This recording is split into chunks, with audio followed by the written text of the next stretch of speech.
మంచిర్యాల జిల్లా ఖానాపూర్ అడవిలో అలజడి చెలరేగింది. అటవీ శాఖ అధికారులకు సమీప గ్రామాలకు మధ్య వివాదం మరింత ముదురుతోంది. ఇప్పుడు ఫారెస్ట్ ఆఫీసర్స్ ఓవర్ యాక్షన్ చేస్తున్నారంటూ తిరగబడుతున్నారు అక్కడ జనాలు.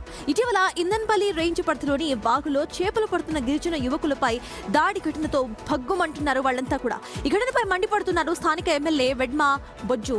గత కొద్ది రోజులుగా పలు ఇష్యూల్లో ఎమ్మెల్యే అటవీ శాఖ అధికారుల మధ్య వివాదం కొనసాగుతూనే ఉంది. ఇప్పుడు కూడా ఇందన్పల్లి ఘటన దానికి మరింత ఆజ్యం పోసిన అంశంగా మారిపోయింది. యువకులను కొట్టిన ఎఫ్ఆర్సీపై కఠిన చర్యలు తీసుకోవాలని డిమాండ్ చేస్తున్నారు.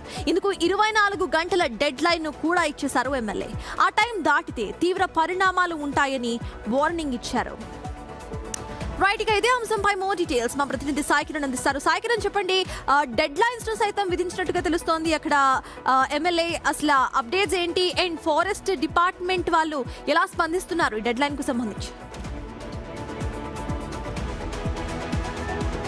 సర్తాజ్, ఉమ్మడి ఆదిలాబాద్ జిల్లాలో ఇటు పోడు భూముల విషయంలో కావచ్చు, ఇటు అటవీలో ఇసుక తరలింపు విషయంలో కావచ్చు, పలు విషయాలు ఇటు జనాలకు కావచ్చు, ఇటు అటవీ అధికారుల మధ్య వివాదం కొన్ని సంవత్సరాలుగా పూర్తిగా కొనసాగుతున్న పరిస్థితి కనిపిస్తుంది. ఇందుకు సంబంధించి తాజాగా జరిగిన కొన్ని ఘటనలు దీనికి మరింత ఆజ్యం పోశాయని చెప్పుకోవాలి. ప్రధానంగా ఇందన్పల్లికి సంబంధించి రేంజ్ అటవీ ప్రాంతంలో వాగులో చేపలు పడుతున్న 6 యువకులపై పూర్తిగా అక్కడున్న అటవీ రేంజ్ అధికారి లాఠీతో కొట్టడం వాళ్ళను, అందుకు సంబంధించి వీడియోలను అక్కడున్న యువకులు చిత్రీకరించడం, ఆ వీడియోలు వైరల్ గా మారడంతో ఒక్కసారిగా గ్రామస్తులు ఇందన్పల్లికి సంబంధించిన గ్రామస్తులు బగ్గుమన్నారు. అందుకు సంబంధించి ఆ రోజు అర్ధరాత్రి వరకు చెరువులో ఇటు ఏదైతే ఫిషింగ్ ఉందో అది నిషేధించారు, కానీ ఎటువంటి పెనాల్టీస్ ఫైన్స్ లేకుండా డైరెక్ట్ గా ఎందుకు అధికారులు ఇటు కొట్టారు? అదే సమయంలో ఉద్యమానికి సంబంధించి తానే నాయకత్వం వహిస్తానంటూ కూడా ఇటు ఎమ్మెల్యే స్పష్టం చేశారు. సో ఈ ఉద్యమం ఇంకా ఉధృతం కాకముందే ఫారెస్ట్ సిబ్బంది దీన్ని చల్లబరిచే అవకాశాలు ఉన్నాయా? వాళ్ళతో మాట్లాడి సమన్వయం కుదుర్చుకునే అవకాశాలు కనిపిస్తున్నాయా అక్కడ ఏమైనా?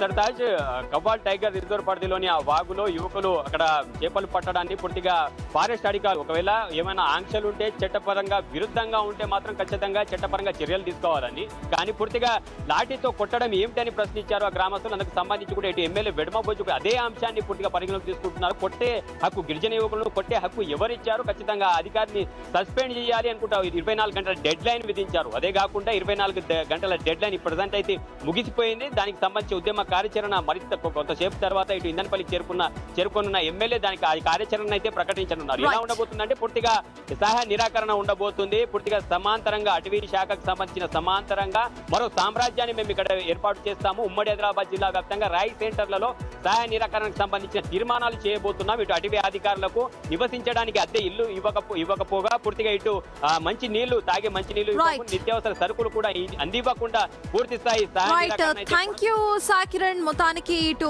డెడ్ లైన్ విధించారు. ఆ డెడ్ లైన్ కూడా పూర్తయింది కాబట్టి తదుపరి కార్యాచరణ ఎలా ఉండబోతుందో చూద్దాం.